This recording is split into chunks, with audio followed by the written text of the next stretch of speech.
Hi, I'm Mark Baer. Welcome to Conversations and Collaborations. Barbara Brussel is my guest. And we are talking the popular song. We're talking Cabaret. We're going to talk Cole Porter and Ira Gershwin. And you've had a lifetime career exploring these songs, interpreting these songs, working with these songs, performing these songs. So let's take her away. Well, it's like, wait a minute, have I been doing that? Yeah. For 30 years, I've been doing cabaret, and I use it as a medium of expression of self.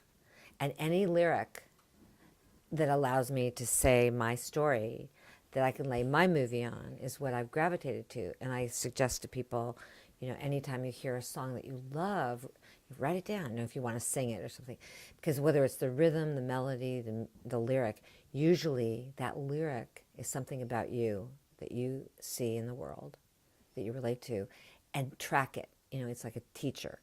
So I have come across many lyrics by Cole Porter, which is he's phenomenal because as a human being, he lived such an interesting life, but his lyric is so real that it can be interpreted by anybody who has an affinity for that lyric.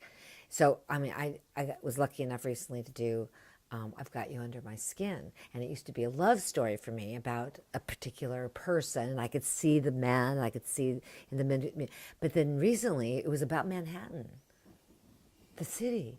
Because I could cry, just like, I've got you under my skin, I've got you.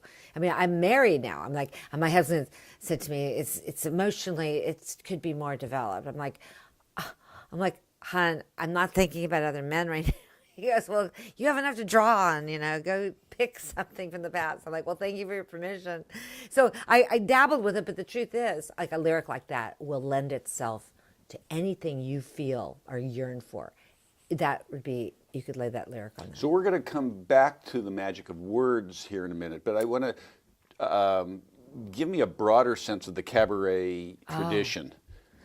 Just to paint me a picture of how do you define it and what it is? We're scratching the surface here because Yes. I have a whole world, but I was just blown away by what I just saw of yours. The imagery, the multi-level imagery. In the 80s, we went into MTV where 2-second images. This was like 7 screens and not 2 seconds at a time. It was like lots and lots of stuff. So I just had to just allow the flow of the genius of your art and what you're doing. So I'm like in your presence right now. I'm like, okay, now I'm supposed to say something. Yeah, I love this. Yeah, exactly. I get so excited. I feel like those 7 screens because I've got like the music, the lyric, the composers. I've got like the Gershwin, the Cole Porter, the Roger Hammerstein. I just bought a thing of Tony Bennett and of doing all Jerome Kern. I'm like, oh, Jerome Kern, And I read about it. I'm like, oh my God, Jerome Kern, the godfather between 19th and 20th century music, created Broadway musical theater as we know it was showboat. But all these songs, Just the Way You Look Tonight. What I like to do with cabaret, a combination of the great American songbook, which I resent. I don't think it's inclusive of the Brits. Hello. The German, the French, it's so exclusive, but it is a starting point. All the Broadway stuff, all the pop stuff, all the great American writers.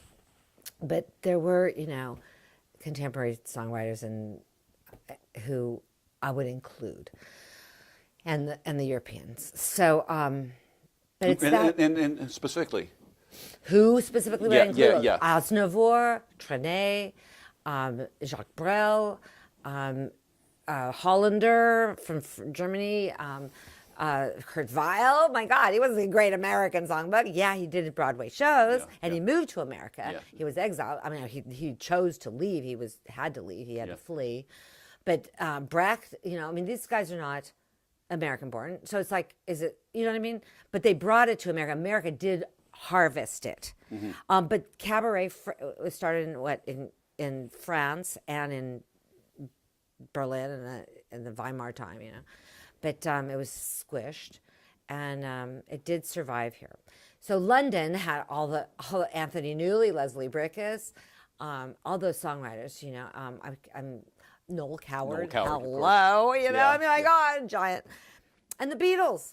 I just read a great book by Elvis Costello, Ah. who was talking about the difference between poetry and what a song lyric does, and he was talking about working with Sir Paul McCartney and Burt Bacharach, and so how he was saying with everybody else that he wrote for, he could slide a beat.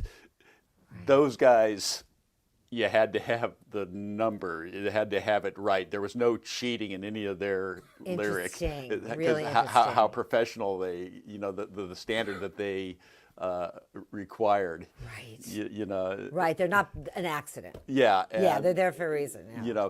But what he was saying is, it's the simplicity of the word. It's not, poetry. The words become their own for their own sake, perhaps. Well, and the lyric is again something that is not a standalone. It works with music, and yet it has to evoke and be evocative without in the simplest way. And what is it that catches? What is it about a lyric that will become? Well, it's so interesting because you're saying that because I drew a lot from the Broadway musical. Like a song like Mira from written by Bob Merrill, who eventually did Funny Girl, and he also wrote How Much Is That Doggy in the Window. People don't know these things. I did a whole show by Bob Merrill, so he wrote the song called Mira. I came on 2 buses and a train. Can you imagine that? Can you imagine that? 2 buses and a train. And then she tells this whole story that and it's this whole kind of like story. I want to have a chair that knows me and touch it. Walk a street that knows my feet. I'm very far from Mira now, but there's no turning back. I've got to find a place. I have to find a place where everything could be the same. And so it goes into this thing where everybody knows my name. Now this is a character-driven story. It's a whole line. It's an arc of a show. That is a song for a cabaret thing. Then there was a poetry thing that I did Mercer, where you're singing Skylark. Have you ever done a sing? What's the lyric? Skylark. Have you seen a valley green with spring, where my heart can go on journeying? Is there a meadow? And he has all these meadows and larks and springs and things. And it's all very flowery and very poetic. And it's like, I had a hard time getting my head wrapped around it because I like taking a theater song and making it personalized, where he was already personalized. He was already will-o'-the-wisp, and it was very hard to act it. He already was there. It was sort of like you didn't have to break it down. Like pop, it was more pop and jazz than a character-driven song like the musical theater, which I think lends really well to the art of cabaret, which is storytelling. So let's go to Sondheim. Sondheim is he's like Shakespeare. Yeah. Endless. I mean, you can never tire of it. When you get in there, and I'd love to, things I don't know, I have to take the time, sit myself down and read it and listen. Because the nuances, the double entendre, the triple, and then the harmonies. And I did that with Hamilton, I got to say. Last night was brilliant. The multiple layers of the lyrics, the rhymes, the inner rhymes, the what do you call it, the alliteration of the wording, and then the harmonies and the repeating and it's really huge to comprehend. This guy is obviously getting recognition. Lynn Miranda. I had to Lin-Manuel Miranda. I had to practice that. Yeah. Lynn-Manuel. Okay, but Sondheim, what would you like to talk about? Yeah. So how is it singing it?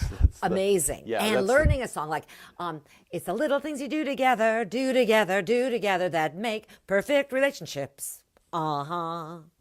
Mm-hmm. And the second time he doesn't do that. He goes, kiss, kiss. He goes, it's not talking. So I tried to learn this thing. It's not symmetrical. So it's like, my brain, every time I went to learn it and memorize it, that's why it stays fresh. Because it never repeats the same. Right. It repeats enough that it's familiar. And that's great writing when Roger Hammerstein, I mean, that's classic writing. You go A, second A, B, A. You know, the second A is always different a little bit, but it's familiar enough, but it changes enough that it's like you never tire. So Irving Berlin, Ira Gershwin, particularly Ira, They're incredible. Oh my Yeah. God, Irving Berlin. I mean, just hit after hit after hit from the century. You know, the whole century. And so simple. Well, that's what I'm looking for is simple. the simplicity in song because and where do you have as an interpreter where do you have the greatest range of interpretation and what lyrics are the best? Well, there's an emotional content Yes. with the music as Yes, well. yes. So whether like I got lost in his arms and I had to stay, from Irving Berlin, from Annie Get Your Gun. Yeah. It was dark in his arms and I lost my way. A voice from the dark and it seemed to say, there you go. There you go. You know, and it's like, what is that? It's just this little thing and it's just big emotion. Irving Berlin. He was funny. He lived around the corner from a friend of mine on Beekman Place. And every year, my friend used to go and sing Christmas carols. And they actually knocked on his door one day, and he let them in. And it was a tradition. They went in at Christmas carol time. Sing White Christmas. Sing White Christmas. And I'll Be Loving You Always. Cole Porter. So Cole Porter. You know, I've got you under my skin. I've got you deep in the heart of me, so deep in my heart. You're really a part of me. I've got you under my skin. I mean, that is it's so revealing. Just one of those things, just one of those fabulous flings, a trip to the moon that now and again, a bell that now and then rings, just one of those things. If we thought of it at the end of it, thought of it at the start of it when we started, thought of it about the end of it when we started painting the town, we'd have been aware that our love affair was too hot not to cool down. So goodbye, dear, and amen. Here's hoping we meet now and then. It was great fun. So the sophistication of it, you know. It was well, like you. I mean, you see things beyond what people. Do you write lyrics? Have you written a song? Only in my mind. You could. But You have I love the idea, and I look at lyricists, and again, we're talking about interpreters. We're talking about Sinatra as the ultimate interpreter, and then we're talking Sammy Cahn and Jimmy Van Patten? Jimmy Van Heusen. Those great. So it's funny. Sinatra traveled with his lyricists. He kept him. He kept these guys nearby. Yeah, these guys nearby, and they really. They did a show. Michael Feinstein just did a show about him. Did you see it at the? No, I would love to. It was great. Michael Feinstein's wonderful, and he talked about how his favorite. I forget. He said who his favorite lyricist was. I think it was Cole Porter. Yeah. But he said the most prolific lyricists were Van Heusen and Sammy Cahn, I think. Yeah, because they Did they write My Way for him? Who did My Way? Was that Paul Anka? Yeah, it sounds like Paul Anka. Having My Baby is Paul Anka. I can picture driving on Ocean Avenue when that first came out. And the Tonight Show theme is Paul Anka, and that's what made Paul Anka rich. I didn't know if you remember that. Oh, wow. Anyway, I'm Mark Baer. We will be right back. You are watching Conversations and Collaborations. For all episodes, go to markdavidbaer.com. Hi, this is Mark Baer. Welcome back to Conversations and Collaborations. I'm with Barbara Brussel Fessler. We were talking Sondheim, and now we're going back to one of your favorite lyrics. One of my favorite of Sondheim's is from a musical called Pacific Overtures. It's about the overtures from to the east into Japan. And the Japanese used to lay out bamboo, carpets for people. They just basically didn't want people touching the earth, so they were covering the plant. Anyway, it was about how the natives witnessed foreign people coming on their land. And one of the lyrics, as this guy is advancing more and more westernized, he wears the bowler hat, he has a pocket watch, he goes to the church beside the shrine, he goes to, now, and he says, It's called a bowler hat. I have no wife. And here's the lyric I love. The swallow flying through the sky is not as swift as I am flying through my life. There's just a little bit of poetry. It's a little bit of a haiku and almost in there. And then he goes into, you pour the milk before the tea. So he's saying all these European things rather than and then it goes, there's three different things and I can't find it fast. And no eagle, here's what I love. No eagle flies against the sky as eagerly as I have flown against my life. That poetry, this is just a little teeny tiny bit of An eagle and eagerly. Wow. eagle and eagerly, Yeah. yes. And then no bird exploring in the sky explores as well as I the corners of my life. So they're all very similar little stanzas, but they come inside these verses. And that's something that when you spend time with a piece of work, you get to appreciate that. It's just amazing writing, but it's not, it's done with a simplicity and a directness that's not necessarily, it's songwriting language. It's songwriting language, but there's something that Sondheim even talks about in himself. I heard him saying that he writes these little kind of like one-act plays within the song. Like it's a person's point of view. It has several points of view. And that's why it's so interesting. It's a whole psychology of a person in a song. And that's why it's so rich to chew on. And he's so amazing that he'll write a song that's so rich like that has lyrics that can only be used within the show. So you can't even take it out as a pop song. He's here, take it. It's for the play. You know, there's a song where he says in Assassins. Do you know that song? No. Oh God, you know, and I'd love to sing the song, but then there's a lyric where it's like it goes into this nasty hatred word, and you don't want to say the word in a song. How can you sing this song? And it's like he gave it to the character in the play. So let's talk about New York. Let's talk about the 2 weeks ago. Oh my God! Well, it was really fun. It's like already 2 weeks, and luckily I was invited way back in August, a year ago, to just sing at this private party. And then a friend of mine knew I was there, so she said, you want to do this other thing with the Cole Porter 125th birthday celebration at Weil Hall. Weil Hall is inside Carnegie Hall, the building. I was like, oh, yes, that is lovely. Thank you. Just to be in that environment is so rich. And Weil Hall is a beautiful recital hall. It seats either 300 or 600. I don't even know. It's small and it was sold out immediately. And I did one song and Louis helped me with it. I've Got You Under My Skin. And I was able to do, I was very nervous. I went back, I hadn't been singing in a while. So it just felt so good and the response was great. And hearing other singers, Katie Sullivan is the head of the Mabel Mercer Foundation there. She's the one who invited me to do it under their auspices. And Steve Ross, he's like a legend in Cabaret world. He plays piano and knows every song. He was there for the private party because I have a couple CDs. Someone drew from two of them. One song is called "It's Time for a Love Song." It's an unknown, relatively unknown song by Alan J. Lerner. He wrote it with Burton Lane. Burton Lane did a lot of pop songs, but he also did Finian's Rainbow and On a Clear Day. He did On a Clear Day with Alan J. Lerner, and then he did 2 or 3 other musicals were kind of flops. From Carmelina was the name of the musical. Then they did One More Walk Around the Garden is a beautiful song, but we sang It's Time for a Love Song. I did. And then the other song they drew from my Patterns show, which Patterns is an arc of a cabaret show called Patterns in My Mind, basically. And the song is Patterns from the musical Patterns, a song called Patterns from a musical called Baby from Maltby and Shire wrote it. And I was attracted to that song. So I called my whole album Patterns.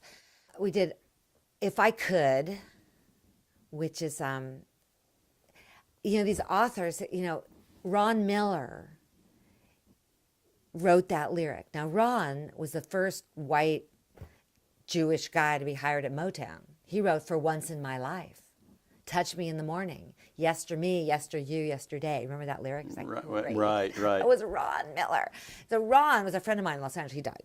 But his musician, Kenny Hirsch, wrote the music to If I Could, I'd Protect You from the Sadness in Your Eyes. So he wrote this wonderful song. And my friend loves the song. We did that into a song called If I Ruled the World, which is not American anymore. That was Leslie Bricusse, but that was from Pickwick.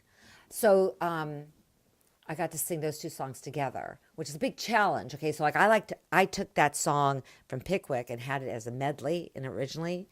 This dream, if I have this wonderful dream where I win every battle I fight, and I kill every dragon in sight. Each night I lie awake and I wait for this dream. If I ruled the world, that's my dream. Let's go to just lyricists off the top. Just the Lyricists. The Johnny best. Mercer. Okay. Lorenz Hart. Yes. Ira Gershwin. Alan J. Lerner. Yeah. Cole Porter. Alan J. Lerner. So Sondheim. Alan J. Lerner. Kurt Weill had a hard They did time love time. working with Love life. Lerner because Lerner was so slow. Apparently, Lerner really wanted to. It was hard to get him to do the work. That's funny. Yeah. Yeah, he did have trouble at different times. It took him 7 months or 9 Yeah. months to write on a clear day. Yeah, you he could always see forever. he always delivered, but he was just He had a slow. big life too. He was playing around a lot. Yeah, and he had a little big life, a lot of wives. 8 Yeah. wives. Yeah. 7 composers. Yeah. He did have a big. I did a whole show about him called Oh. "The Life, Loves, and Lyrics of." Oh, Alan J. I Lerner. didn't even know about this. He was so, I would have loved to have been his 9th wife. Oh my God. I was so in love with him. It was so fun to work on him. Then I ended up working with Johnny Mercer. I'm not with, but on Johnny Mercer. Mercer's underappreciated. Oh, is he? I think so. And let's some of your favorite. Well, his Johnny, I mean, I love, well, God, Johnny Mercer. I took a trip on a train and I thought about you. Yeah. Day in, day out, come rain or come shine. He wrote Lil Abner. Do you know Lil Abner? If I had my druthers, I'd rather have my druthers than anything else I know. I mean, it's so silly, but it's like just simple. He wrote I'm Old Fashioned. Right. I Love the Moonlight. That was with Drumkern. Johnny Mercer, Come Ready, Come Shine, My Shining Hour, Days of Wine and Roses. He had four Academy Awards for songs, best songs. Goody Goody. Goody Goody. Goody Yeah, Goody for yeah. you, Goody Goody.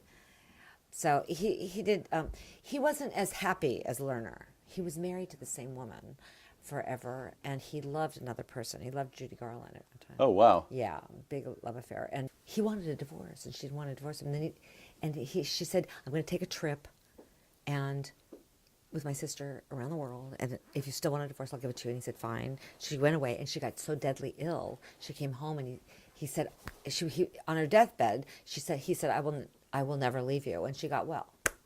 But Johnny didn't have the happiness. So he wasn't as fun to work with him. He did a couple plays. He did musicals. But I don't know, Johnny is a phenomenon. He wrote with so many people. He had 900 hits. So who do you think are the most underappreciated of the American? Craig Carnelia is not even known, hardly. He's a contemporary songwriter. Brilliant. And in fact, I was thinking about doing a show of something. I was thinking about it would be great to have Craig Cornelia, just give him the shot to do his whole thing. He's written with some people, but let's see. Maltby and Shire, do you know them? No. They did Baby. They did a thing called Come a Little, they did a thing called Closer Than Ever. I hate to say who's underrated. I personally right now, I don't know the guy's name, but I think he was wonderful. He did Grey Gardens. Did you see Grey Gardens? Why do I know One of my about it? all-time Okay. favorite new songs is Yeah. called Will You, and it's already 12 years old. Will You, and it's a winter in a summer town. Grey Gardens was about the Bouvier Yes, family. yeah. Yeah, it was great. We talked Burt Bacharach. We talked about Burt Bacharach, Yeah, I'm yeah. so glad he's got his due because he's so original. You could hear a Burt Bacharach song and you know it's him. It's like, how did that happen? Now, he didn't do the lyrics, though. He wrote the music. music, right? But it's so distinctive, and it's so quirky, and that's another one you don't tire of. Alfie, Promises, Promises. What do you get when you fall in love? I mean, these songs, I hear them all the time, and it's like, they're always enjoyable to me. He's great. Charles Strauss is an amazing writer. He did Annie, and he also did Bye Bye Birdie, and he did Come a Little Closer with Lerner. Great composer. I don't know how many people know his name. He's not a name brand. Like, and Burton Lane, it was a great Burton Lane composer. We barely know his name, but he deserves some credit. So let's talk about, and as we finish up, the great interpreters. Okay. So, the great interpreters. Yes. Like Judy Garland and Yeah. Bennett and Sinatra and Bette Midler, of course. Streisand. Today, the great interpreters. Wesla Whitfield is a wonderful singer. Do you know her? No. More of a cabaret, person on the scene doing stuff. Andrea Marcovici, do you know her? No. She's a great interpreter. Newley, he was a great singer. Newley was one of my favorite people on the planet. Charles Aznavour. I want to end with the little stars and big stars glowing through the night. So how's that lyric? Little stars, big stars blowing through the night. So what does it start? It starts, Okay. before Lord God made the sea and the land, he held all the stars in the palm of his hand, and they ran through his fingers like grains of sand, and one little star fell alone. And the Lord God hunted through the wide night air for the little dark star in the wind down there, and he stated and promised he'd take special care so it wouldn't get lost again. Now man don't mind if the stars grow dim and the clouds blow over and darken him, so long as the Lord God's watching over him, keeping track how it all goes on. But I've been walking through the night and the day till my eyes get weary and my head turns gray. And sometimes it seems maybe God's gone away, forgetting the promise that we heard him say. And we're lost out here in the stars, little stars, big stars, blowing through the night.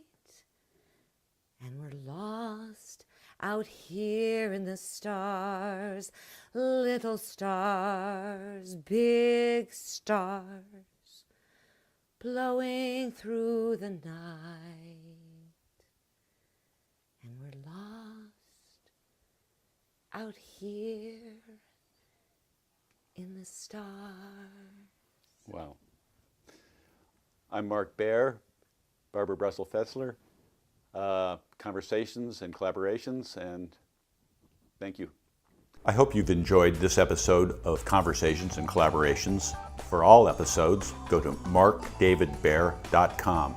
See it now. Don't wait.